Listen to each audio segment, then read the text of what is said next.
I sometimes get asked, how do these rollers go in? They're very nice rollers, nice strong spring ball bearing roller.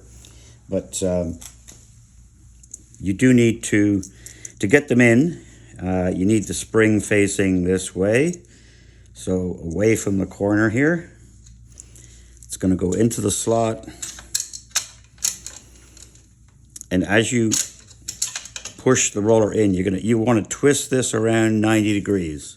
So you hold on to this roller housing and you twist it 90 degrees and it pops into the little nub in there just like that. And to take it out, you twist it 90 degrees again and it pops out, and you just have to be careful taking it out because this thing can whack your knuckle if you pull it out too fast. But that's the way these things go in.